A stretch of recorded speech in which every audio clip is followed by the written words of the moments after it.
Broadway's My Beat, from Times Square to Columbus Circle, the gaudiest, the most violent, the lonesomest mile in the world. Broadway Is My Beat, with Larry Thor as Detective Danny Clover.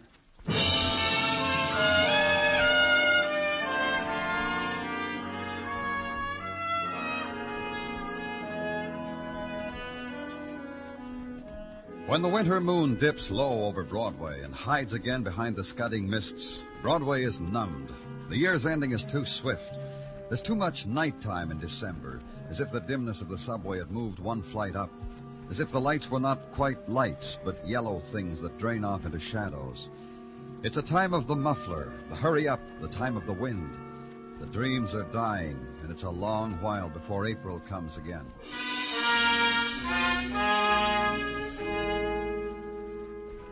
The place where I was, also one flight up above the street of the tired apartment houses and hotels.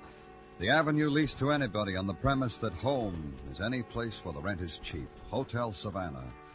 The man who walked beside me and explained it all to me. After all, Lieutenant, after all. What? The Do Not Disturb sign has been hanging on the front of the door all day. And here it is almost midnight. So? So, a place like this, rent a room for $350, pull out the old pills, leave the world to its own sorrow. The Savannah's getting quite a reputation for... Oh, this is the room. Now, that's how I found her, right there on the bed. I could tell right away she wasn't a suicide. That bullet hole, no gun. Who is she? Took the room yesterday. Registered as Mary Smith. I keep a straight face as long as the payment is made in advance. Even she didn't have luggage, so what? Quite a few of my friends have not a presentable suitcase to their names. What about her visitors? This is her home away from home. That's our philosophy here at the Savannah. Why shouldn't she have visitors? Asked you, did she have any? I don't know. People come and go. A regular little world in itself, this Savannah. I remark this to myself often as I stand at the desk. Like I was looking on into a regular little world. That's why I always Don't say it, Mr. Burgess. I'll take it from here. And consider the place where a girl lies dead. A room of transients, a cubicle, allotted, sold to the passer-through. The mark of their passing, the scars where cigarettes were ground into the desktop. The hotel stationery, the postcards with the scenes of gaiety tinted in, ink-stained, finger-smudged, blank. The sign, please turn off lights when departing, leave key at desk. The bed, where passing sleep is sold at the current rate. And in it, Mary Smith, dead by violence.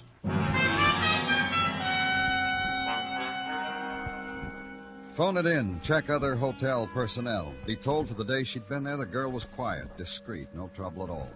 Visitors? Maybe, maybe not. Policy not to notice things like that. And take it home with you. Try to sleep against the image, desolate, lonely. Not quite make it. And welcome the coming of day, somewhere to go, someone to talk to. You have a bad night, Danny. You have the look of someone who has slept with rocks in his bed, head to foot. That's your morning's greeting to me, Sergeant Tartaglia? You see? Other mornings you refer to me as Gino.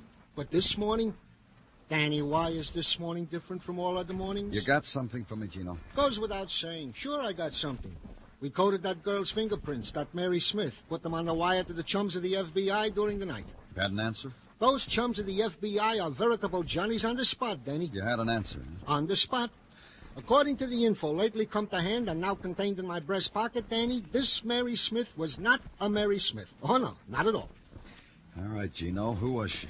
A Peg Ramsey, formerly of the Women's Army Corps, which makes her a former wife, which makes it easy for our Washington co-workers to check such things as fingerprints flying through the night. Such things as... As what? As the occupation of the deceased prior to sale. This Peg Ramsey, heretofore known as Mary Smith, was a member of the publishing firm, Taggart and Ramsey on Lower Madison. It brightens the morning for you, Danny, this info? You tried, Gino. You really did. Thanks.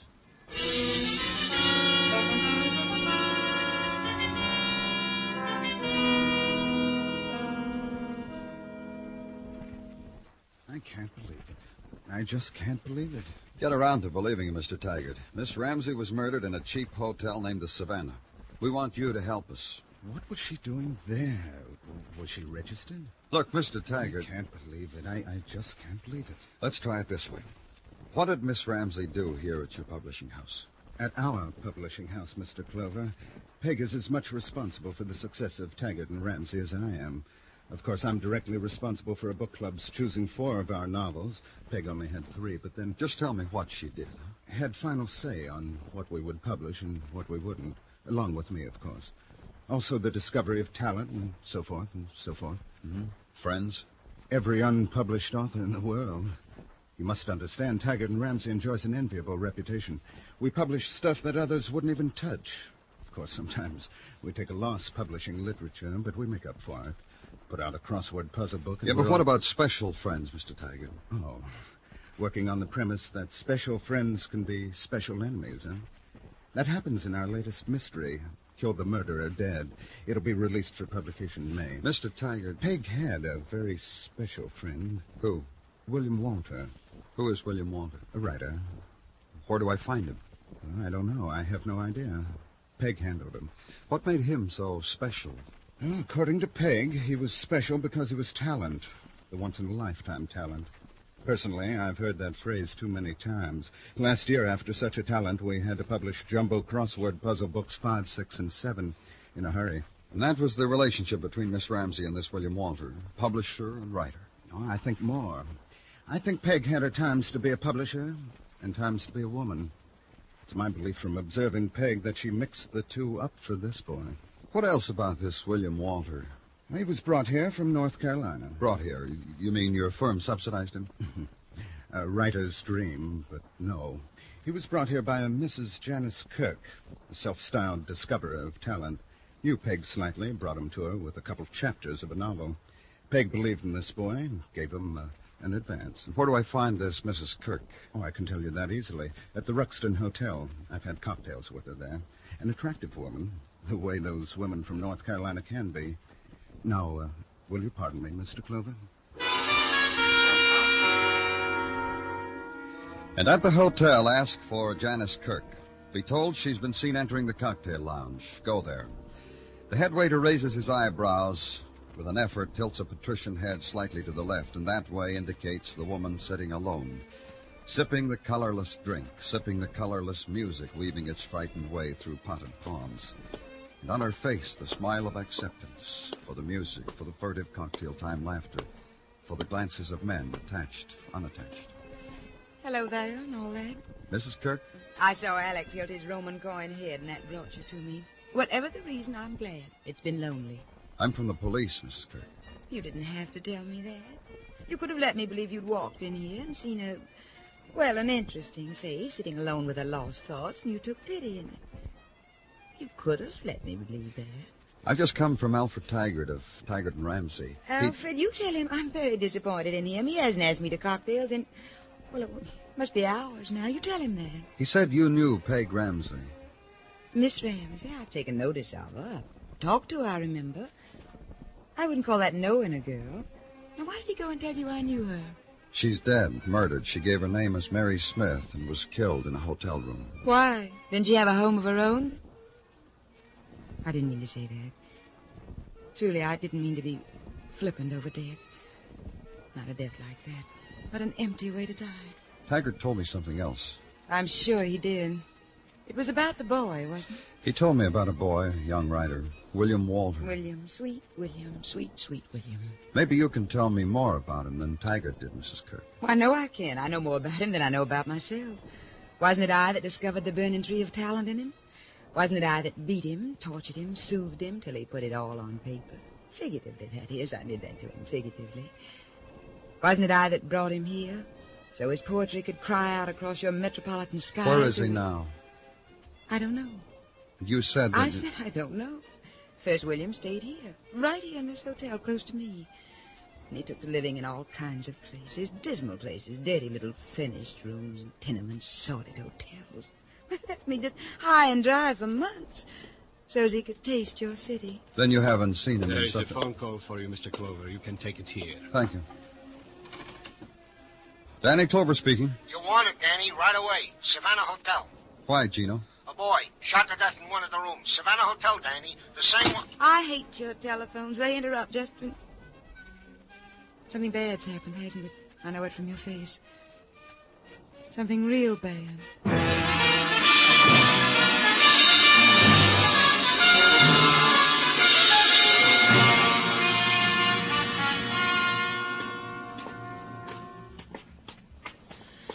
And I'll tell you another thing, Mr. Clover. I should have kept my big mouth shut about the reputation of the Savannah. Right down here. Same floor, same hallway as the last time I was here. Not only that. Same room. There he is, Mr. Clover. You know who? Yeah. Registered about noon. Gave his name as William Walter. Said he was a writer. First time we ever had a writer.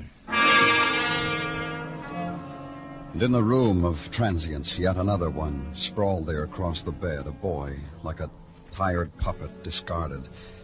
And the bullet hole in his temple gave him another quality, an attitude suddenly and forever caught in an instant of time, and the gun held in his dangling fist. The end of him, the death of William Walter.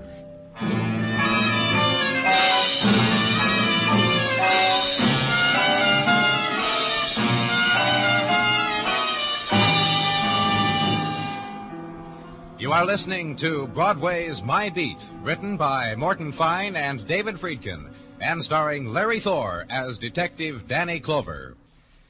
A titled Englishman wined and dined at a swank Park Avenue address is then mysteriously murdered. It takes no less than Mr. Chameleon, master of disguises, to make a dent in the Hand of Fate murder case. Follow Mr. Chameleon on this engrossing police operation tomorrow. Yes, that's tomorrow on CBS Radio. Mr. Chameleon is now heard at a new time, Sundays, on most of these same CBS radio stations.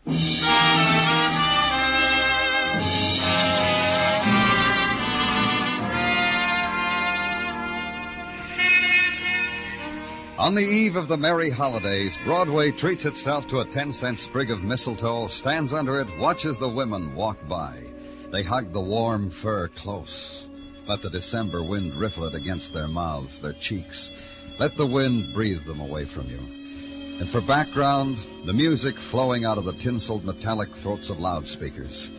And the kids standing carefully away from the assorted street corner Santa Clauses, eyeing them, studying them, lifting great puzzled eyes to the grown-up who holds their hand. Good, huh, kid? Makes you glow, so find the coin, drop it in the pot, pay off for the year that never was.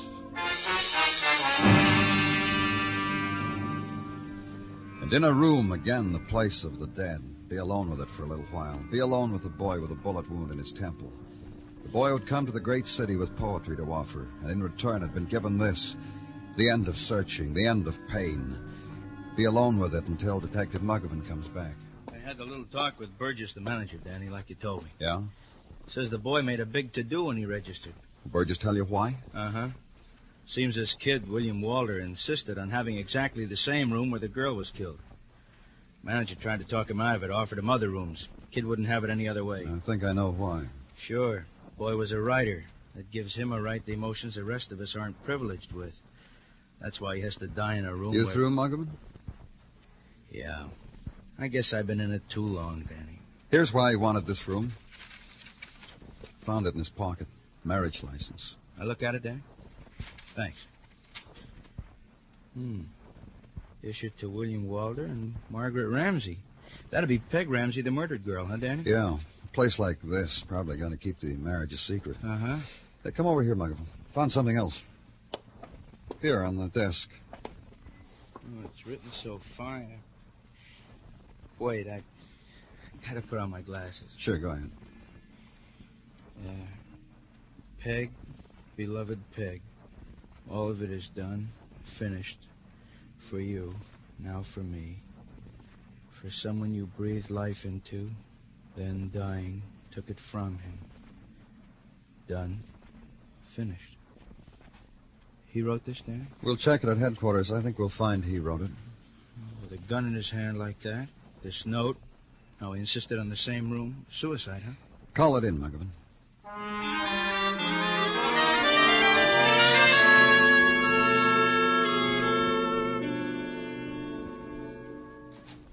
Danny? Come on in, Muggavan. Been down to technical? For an hour, more or less. Took me that long to get out of Gordon what he knew as soon as I walked in. Guys like Gordon give mothers a bad name. Gave you a rough time, huh? Yeah, had me looking through microscopes, gave me a short lecture on the theory of spectrochemical analysis. Then when I didn't applaud, he got angry. Anyhow, gun that William Walter allegedly killed himself with also fired the bullet that killed Peg Ramsey. Murder and suicide, huh, Mulligan? I guess so. What do you think? Take a look at this suicide note. Well, I saw it, Danny. Well, I know you saw it, but look at it again. It's a suicide note. Is it? Hmm? Show me where he says he's going to kill himself. Show me where it says that he... What is it, Gino? Lady outside to see you, Danny. What lady? Name's Janice Kirk. Show her in. This way to see Danny Clover. Thanks. That'll be all, Sergeant. Well, please sit down, Miss Kirk. This is Detective Muggerman. How do you do? Mrs. Kirk? I'm going to leave town tomorrow, Mr. Clover. I see. Yes. This is a lonely city now. I'm afraid of it. I'm afraid of it because so many things, mostly... William Walter? Yes. Oh, I want to say, Mrs. Kirk, how sorry we are. Thank you. Mrs. Kirk, one thing I'd like to ask you. Just what interest... The way you said Mrs., the little glance that just happened between you and this other gentleman. The Mrs. means I was once married. My husband is dead. I see. And just what interest I had in William. He was a great writer. I said I was lonely. Now that William's dead, the world's a little bit more lonely, too. Though it'll never know it. Just why did you come here? I want to ask something of you, may I? Of course. I brought William here. I want to take him home. I want to bury him. We've already sent notification to North Carolina to his next of kin. But in this case, don't you see, it should be me who should take, well, call it responsibility. Call it whatever. I'm sorry, Mrs. Kirk. Until we hear from the next of kin, we have no authority. I loved him. Is that what you wanted to hear me say?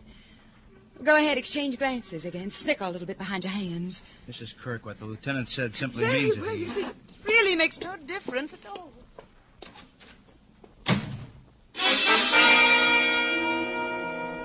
For a moment, consider her fury at being deprived of the dead boy. And understand it. Understand it because of the sudden statement of love for him. Blurt it out, bitter, explosive, no longer to be contained. But let it also open a door onto new questions.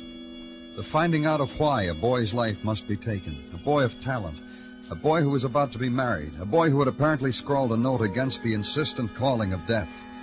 Murder, suicide, make sure which.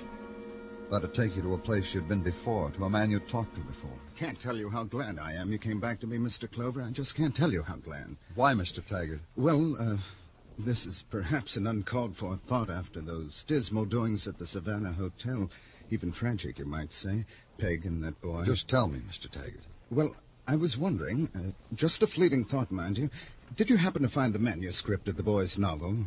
Did he perchance die with it there in the hotel room? No, we didn't find it. Why? Well, you must forgive me for this rather scavenger-like idea I've had, but not that we won't take care of the boy's estate, mind you, but it seems a provocative publishing stunt. You want to publish the work posthumously. A boy kills himself, leaves a novel. That will make a splash in the literary world, huh? Yes, I would have tried to put it more tastefully, but that's it exactly. Sorry, I can't help you. Well, then I can't for the life of me imagine what else we have to talk about. The reason why I came. I'm not sure the boy killed himself. He was going to marry Peg Ramsey. Did you know that? Marry? No, I didn't. Imagine. You said you met the boy when he first came here, that you... Quickly, a quick introduction from Peg. As I said, his work impressed her, so I okayed an advance for him. That's why if you find the manuscript, I feel it rightfully belongs to me. And that's all you knew of him, the advance, Peg Ramsey's interest in him, sponsoring of that, and the money I've already expended on him. For advance publicity on Peg's newfound genius, I even hired Tonto Jones. Who? Tonto Jones, ace blurbist. The Guy de Maupassant of book jackets. Told him to stick with Walter, get to his marrow, find out everything about him, and write it in 100 words to fit the back of a book jacket. I'd like to talk to a man who knew all about William Walter. You have his address? Greenwich Village, somewhere. The girl will give it to you on your way out, Mr. Clover. You were going, weren't you?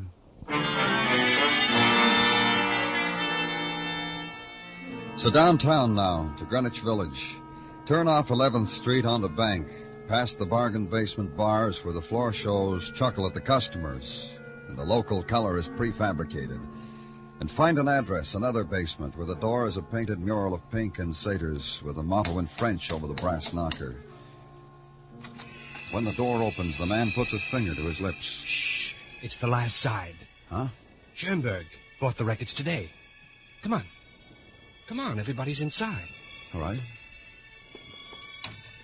Grab yourself a hunk of floor and sit. If you don't mind, I'll stand. What did you bring? What? I told Barbette to tell everybody to bring a record. Didn't she? I brought a badge.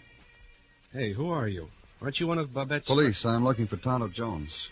Why? Where is he? Me? What do you want me for? A few questions, Tonto. By the way, where'd you get that name? I spent a summer in Mexico trying to write. The natives gave me the name affectionately. It stuck. All right. Now tell me what you can about William Walter.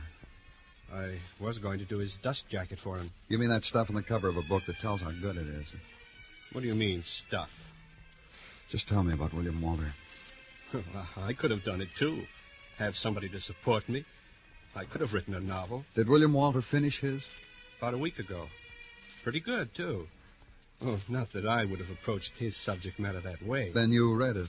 Parts of it. Other parts he read to us. To us? Mm-hmm. People who drop in from time to time. We had varied opinions as to the novel's significance. Of course, if you're the type who's satisfied with sheer entertainment value... Where is the novel? Manuscript? Uh-huh. Oh, he left it here for me to look over. A couple of days ago, Janice picked it up. Janice Kirk? She said Willie sent her for it. I gave it to her. Hey, Tonto.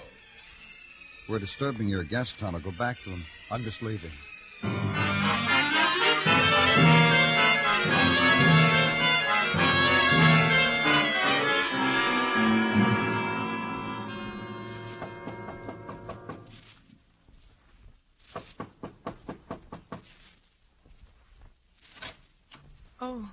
Oh, hello, Mr. Clover.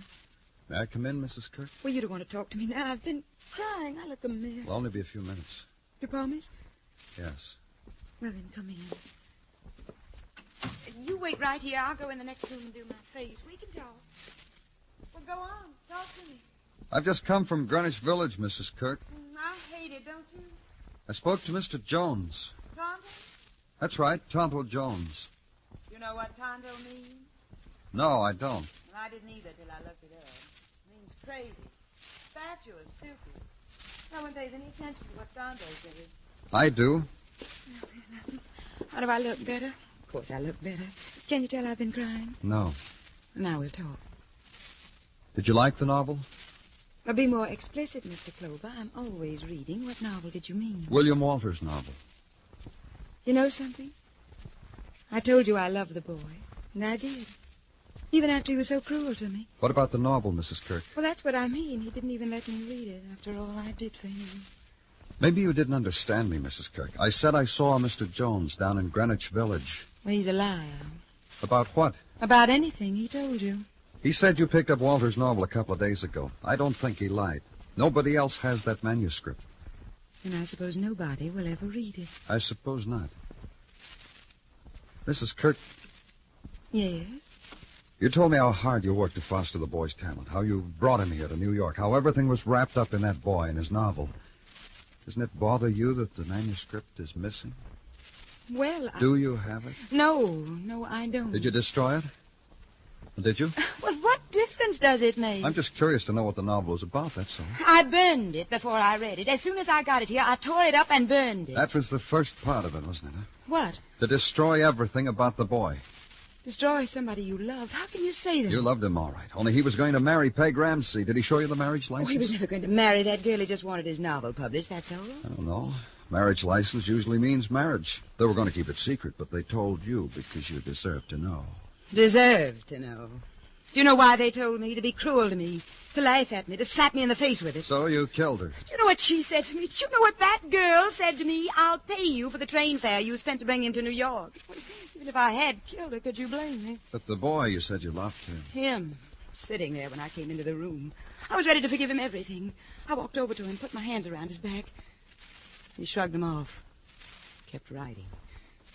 Writing a note to a girl who was dead. Did you ever hear anything as crazy as that? Note to a dead girl. We thought it was a suicide note. Then he went over to the bed and he sprawled out and put his hands behind his head, and then he stared at me.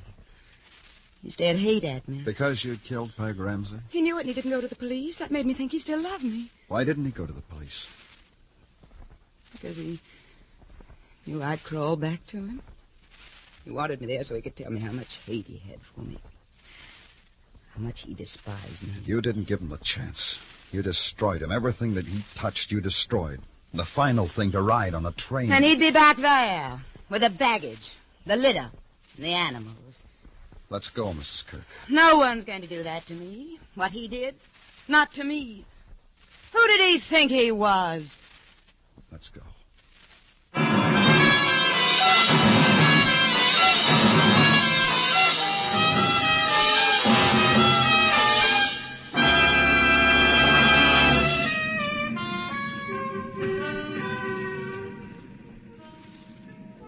Night bursts open like a sudden flame on Broadway. The crowd swarm dances between the silhouettes of 1,000 buildings. Dances its fury away against the time of morning until the night soaks up the sound and pain and color and turns it into dawn. It's Broadway, the gaudiest, the most violent, the lonesomest mile in the world. Broadway, my beat.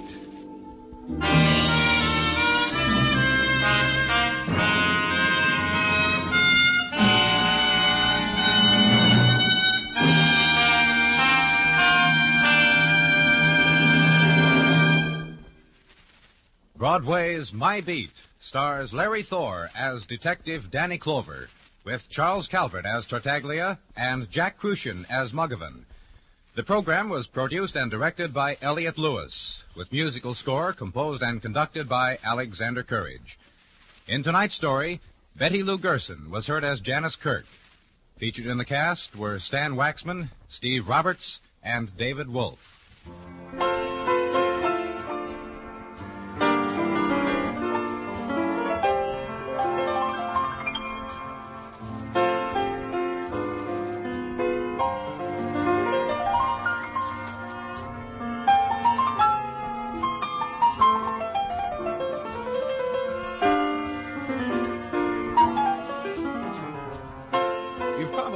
The poets sing the praises of running brooks, babbling brooks, and he who brooks no evil. But you'll sing the praises yourself of Our Miss Brooks, starring Eve Arden, Sunday nights on most of these same CBS radio stations. As Connie Brooks, Eve Arden is sometimes running after a man, often babbling about men, and she brooks no evil that interferes with her pursuit of a man. So maybe the poets should sing her praises, too.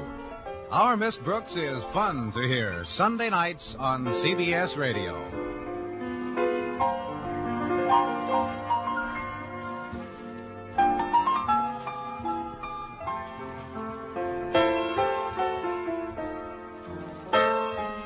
Bill Anders speaking, and remember, Edgar Bergen and Charlie McCarthy open fire on your funny bone Sunday nights on the CBS Radio Network.